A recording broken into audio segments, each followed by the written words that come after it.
Olá, seja muito bem-vindo ao Gerente Completo. Eu sou Ícaro Cardoso e agora eu vou te ajudar em mais um conteúdo importante para você acelerar resultados e ir para um próximo nível em sua carreira profissional. Vem comigo.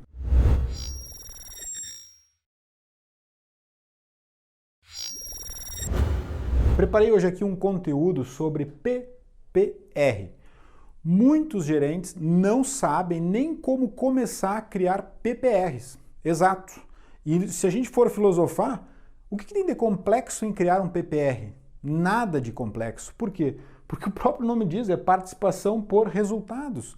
Basta você criar uma metodologia, aplicar uma metodologia para os seus colaboradores, funcionários, o nome que você entender e ficar mais confortável, e medir para entender se aquela pessoa é ou não merecedora, se aquele setor é ou não.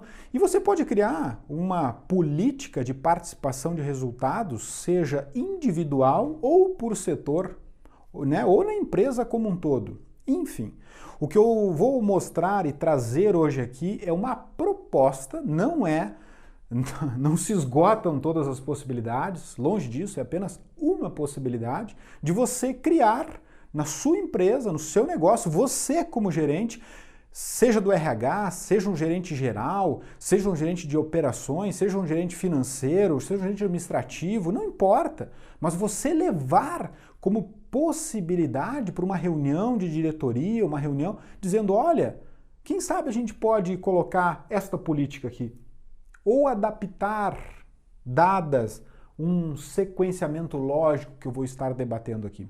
Eu vou estar compartilhando com você também hoje, compartilhando um template de uma política. Então, lá nos meus, vamos botar aí uns 4, 5 anos atrás, também fazendo um trabalho executivo junto a um negócio, eu desenhei uma política de participação de resultados, que é essa política aqui, onde eu desenhei, escrevi junto ao setor administrativo, que ficou junto com o RH, que ficava junto ao RH, onde todos os colaboradores, ao entrar na empresa, eles recebiam essa política para que eles pudessem tomar ciência e saber, olha, eu posso, ao final do ano, ter um resultado a mais financeiro diretamente ligado aos esforços.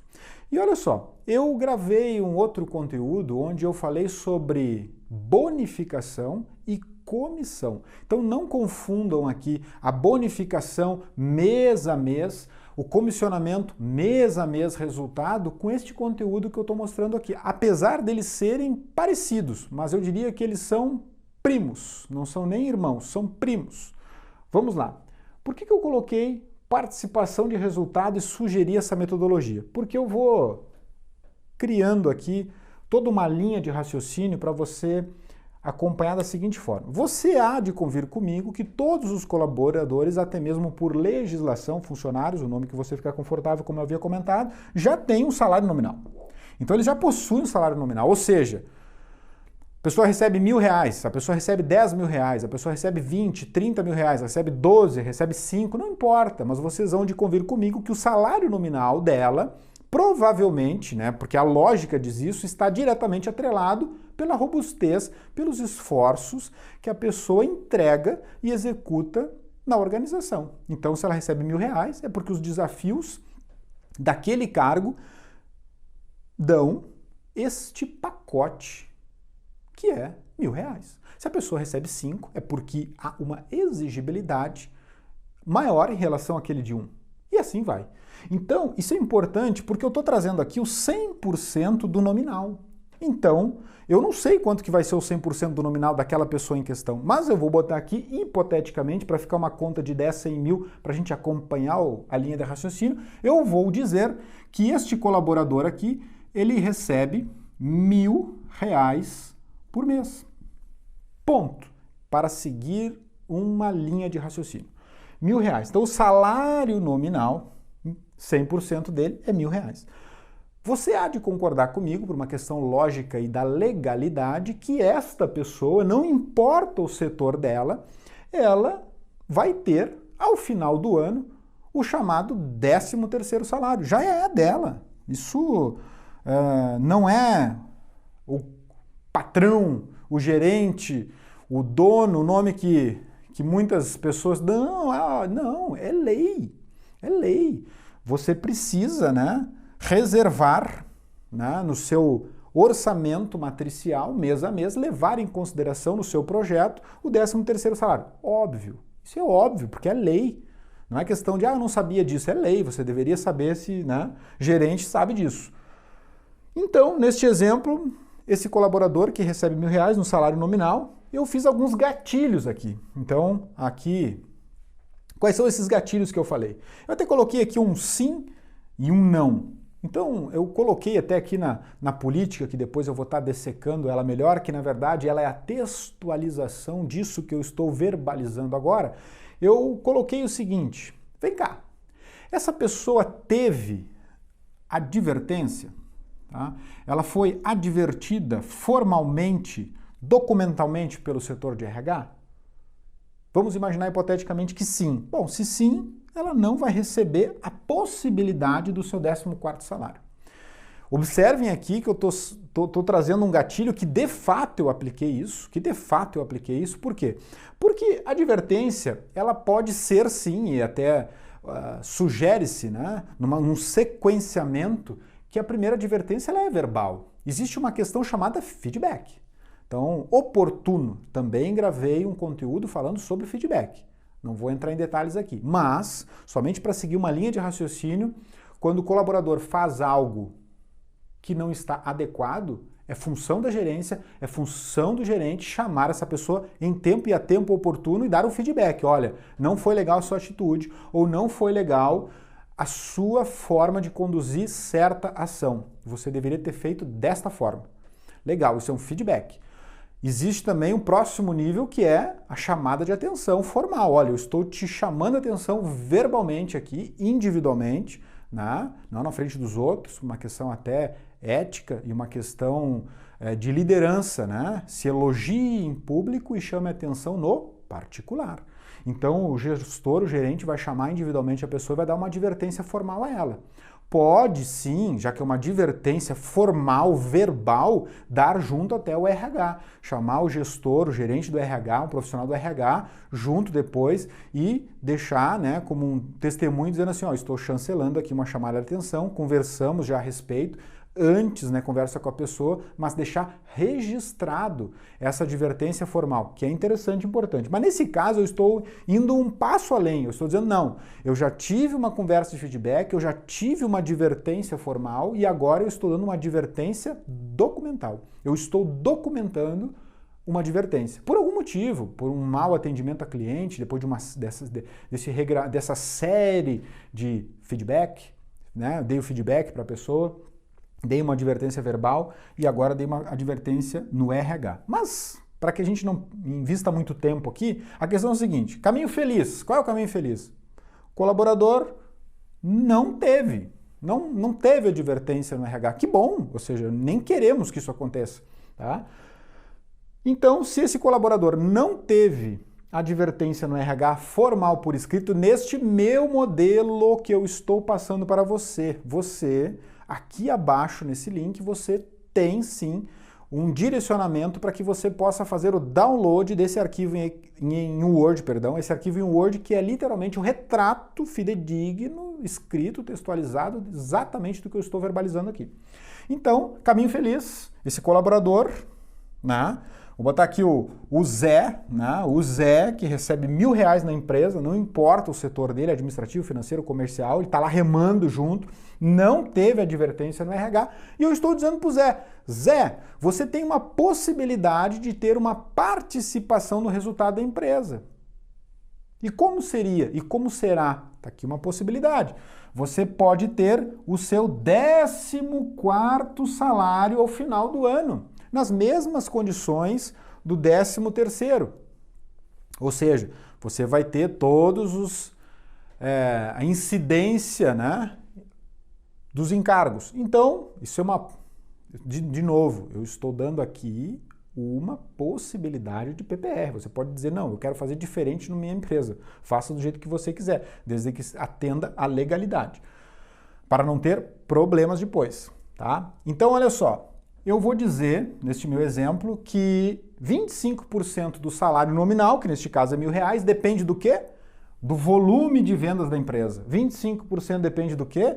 Depende da margem da empresa. 25% depende do quê? Do NPS, que na verdade é o score, né, de avaliação do cliente, numa tradução. Eu também gravei um conteúdo falando sobre o NPS, né, que é a notação da pontuação do score do cliente, uma tradução mais aportuguesada aqui, no sentido de que a nota que o cliente dá de 0 a 10 se ele indicaria ou não a empresa, o produto, o serviço que ele está adquirindo. Que eu não quero entrar em detalhes aqui, porque, de novo, gravei um conteúdo falando exatamente sobre isso. Mas é uma nota. Perguntaria para o cliente, por exemplo, de 0 a 10, que nota você dá? Essa nota eu poderia estabelecer aqui, por exemplo, que para a empresa é 9, ou seja, a gente quer e entendeu lá atrás que a meta até o final do ano é a gente ter um NPS em 9, um NPS de 8,5, um NPS de 8, um NPS de 8,2, não sei. Ah, Ícaro, e onde é que a gente pega isso? Tá? Para não entrar em tanto detalhes aqui. Ah, você faz uma pergunta, você manda uma pesquisa para o cliente, todos os seus clientes você manda um e-mail. Ei, que nota você dá de 0 a 10 em relação ao produto? E aí você tem lá os seus detratores de marcas, você tem os seus neutros e vocês têm os seus replicadores, os seus fãs, vamos assim dizer, da marca. Mas, de novo, não vou entrar aqui em detalhes, mas vamos colocar aqui 9 como meta. Então, se a empresa tiver 9 ou mais, a pessoa já recebe 25%. E por que eu quebrei isso aqui dessa forma? Para que a pessoa possa dizer o seguinte, poxa, eu ganho nada ou ganho tudo, né? No sentido de que se tivesse só um indicador, ela poderia dizer, pô, eu tenho 14º ou não. Não, não teve, porque a empresa não fez isso ou a empresa não fez aquilo. Então, ou seja, se a gente atingir a nossa meta de venda de volume, por exemplo, era 1 milhão para venda, tá? Nós batemos a meta no período de 12 meses, ao término, de 1º de janeiro a 31 de dezembro, batemos 1 milhão. Poxa, então legal. Então quer dizer que eu vou receber, eu como colaborador, 25% do meu salário. Ah, e se eu recebo R$10.000? R$2.500. E se eu recebo R$1.000? R$250. Por isso que a base que espelha é o salário nominal, que já está ligado na entregabilidade, no esforço que aquela vaga exige. Então, o que aquela vaga exige? Ponto. Está aqui trabalhado em cima do valor nominal. Então, margem. Olha, a margem da empresa era para ficar 22,5%. A margem é para ficar em 7%. A margem é para ficar em 3%. E aí, cada negócio vai ser o seu, né? Olha, eu penso que os meus colaboradores não têm muito o que fazer na margem, a margem já é... Tudo bem, aqui é apenas uma proposta. Se você entende que os seus colaboradores devem ficar envolvidos em vender mais e melhor, que é a minha sugestão, você envolve uma meta para que ele sinta no bolso dele, né, o quanto ele vai vir a receber lá na frente. Então, por exemplo, olha, a margem era para ficar em 20%. Sim, ela ficou em 20%. Recebeu 25% do salário nominal. Era 1 milhão de vendas. Fechamos, batemos, mais 25%. Os outros 25%, a nota, né, o score, né, em relação ao que o cliente disse que indicaria. E por último, e não menos importante, está aqui o CC, o centro de custo. E até aqui na política eu faço uma abordagem do seguinte. Por exemplo, o centro de custo, a gente tem um orçamento, né? Nós fizemos uma baseline, nós pegamos uma linha base, né, o ano anterior e comentamos que aquele centro de custo deste colaborador, por exemplo, deste funcionário, é, por exemplo, um administrativo. Tá? A pergunta é, nós possuímos então 12 meses que dão um somatório anual para o centro de custo do administrativo, onde ele se encontra. Lá está. Por exemplo, se conseguir dividir a energia elétrica daquele centro de custo, compras daquele centro de custo, né, gastos de combustível daquele centro de custo, pessoal, hora extra daquele centro de custo, enfim, aquele centro de custo tinha, por exemplo, X mil reais no ano, juntando todas as linhas, X mil reais no ano. A pergunta é, ficou ou não ficou? E aí, como sugestão aqui, seguinte, olha, se a gente não tiver, tá, se a gente ultrapassar o custo, que ou seja, é gastar mais, ter mais despesa do que aquilo que foi combinado, mas ficar em até 10% de variância, de novo, sugestão. Olha, a gente ultrapassou, sim, perde? Não, peraí, então não, calma, não perde tudo. Se a pessoa, né, se aquele centro de custo ultrapassou e ficou da ultrapassagem do combinado em até 10%, a gente bonifica, né, na participação de resultados 50% deste item aqui, deste quadrante. Bom, e se ficou mais que 10% de variância? Bom, aí sim, não recebe nada dessa parte. Então, se não, vamos supor que o centro de custo tivesse ultrapassado. Neste exemplo aqui, o Zé, que é do administrativo, ao final do ano, e aí, aqui como sugestão, está dizendo, ó, o PPR vai ser sempre pago no mês seguinte, janeiro. Então, em janeiro, fechou o balanço do ano inteiro, balanço gerencial, balanço lá, mostrou o DRE e o balanço junto, né? O que acontece? Apurou-se o resultado de todos esses indicadores, as pessoas já vêm controlando e sabendo. Janeiro, esse cidadão Zé, neste exemplo aqui, colocaria quanto? Colocaria R$ 750 no bolso. Por que R$ 750?